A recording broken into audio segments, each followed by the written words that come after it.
సాధారణంగా కొంగలు పొలంలో ఎందుకు వాలుతాయి అంటే మీకు తెలుసా? కొంగలు పొలంలో వాలుతున్నాయి అంటే దాని అర్థం ఏమిటి? మీకు తెలిసిన ఏదైనా ఆన్సర్ ఉంటే చెప్పండి.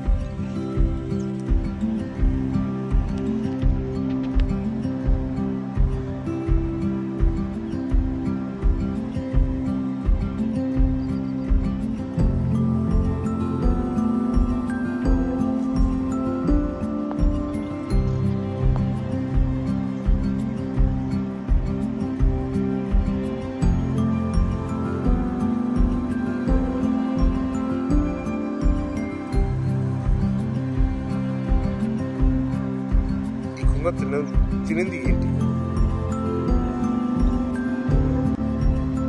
కొంగల మధ్యలో చిన్న చిన్న పక్షులు నల్లగా ఉన్నాయి కదా, అవి ఎందుకు తిరుగుతూ ఉన్నాయి?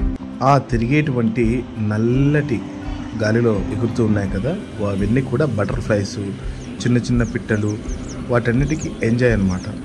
అంటే ఇక్కడ కొంగలన్నీ కూడా ఆ వరి పొలం మొత్తం దున్ని వరి తీశాక ఉన్నాయంటే అందులో చేపలు, పురుగులు అన్నీ ఉంటాయి కదా. ఇది ఒక మంచి పొలము, పైరు మొత్తం కోసారు వరి, అందులో నీళ్లు వచ్చి ఆగాయి. ఆగిన తర్వాత ఈ కొంగలన్నీ కూడా గందరగోళం గజిబిజి మాయం చేసేస్తున్నాయి. అసలు ఈ నీరు ఎక్కడుంది, ఈ ప్రాంతం ఎక్కడుంది అనేది మీకు తెలియజేయాలంటే చూపిస్తాను రండి. మీరు చూస్తున్న ప్రాంతం అంతా కూడా వాటర్ నిలబడింది తుంగభద్ర ప్రాంతం. ఇదంతా తుంగభద్ర నీళ్లు, అంటే హోస్పేట్ డ్యామ్ నుంచి వచ్చేటువంటి వాటర్ ఇవి. హోస్పేట్ డ్యామ్ నుంచి వచ్చేటువంటి వాటర్ ఇవి. ఇప్పుడు ఈ వాటర్ ద్వారా ఒక పొలంలో నీళ్లు ఎలా కట్టుకున్నాడు అంటే చూపిస్తున్నా చూడండి. ఇది వచ్చేసి వరి, అంతకుముందు వరి వేసినటువంటి పొలం ఇది. ఈ పొలంలో గందరగోళం చేసి పెడుతున్నాయి ఈ కొంగలు. ఈ కొంగల బెడద తట్టుకోలేక ఈ పొలం యొక్క ఓనరు ఏం చేశాడంటే ఈ పొలంలో నీళ్లు ఇలా లోపలికి వదిలేశాడు. వదిలేయగానే ఇందులో ఉన్నటువంటి నీటిలో ఉన్న పురుగులు, చేపలు అన్నీ కూడా తింటూ ఉన్నాయి కొంగలు.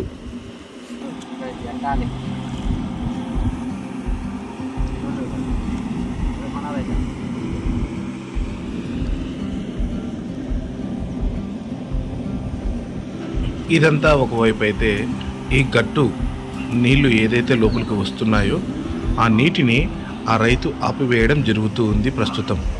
ఆ తర్వాత ఈ ఒడ్డుకున్నటువంటి గడ్డి మొత్తాన్ని కూడా ఇలా మోటార్ ద్వారా గడ్డి మందుతో అంత చుట్టూరా గడ్డి మొలచకుండా మందు కొడుతూ ఉన్నాడు.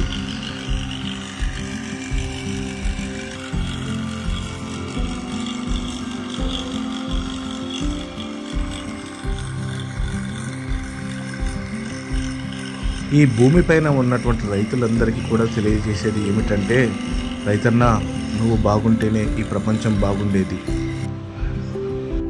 పల్లెటూరి వాతావరణం అంటేనే చాలా విశాలమైనటువంటి వాతావరణం.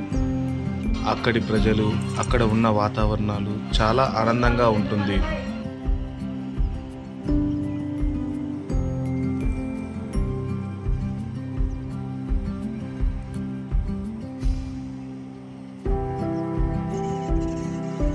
చెప్పా కదా ఇది ఎక్కడుందో మీకు అని ప్రాంతం చూపిస్తా అని.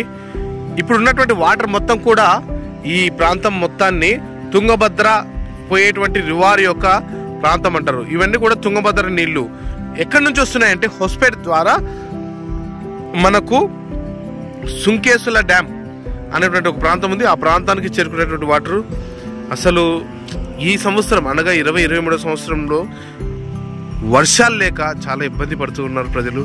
కానీ ఆ దేవత కరుణా కటాక్షంతో కాస్తో కూస్తో నీళ్ళు ఇక్కడ ఉండడం వల్ల తాగడానికి అంతో ఎంతో రైతుల పొలాలకు నీళ్లు వెళ్తున్నాయి. కాబట్టి ఫ్రెండ్స్, ఈ వీడియో కనుక మీకు నచ్చినట్లయితే లైక్ చేయండి, షేర్ చేయండి, కామెంట్ చేయండి. కొత్త వాళ్ళైతే సబ్స్క్రైబ్ చేసుకోండి.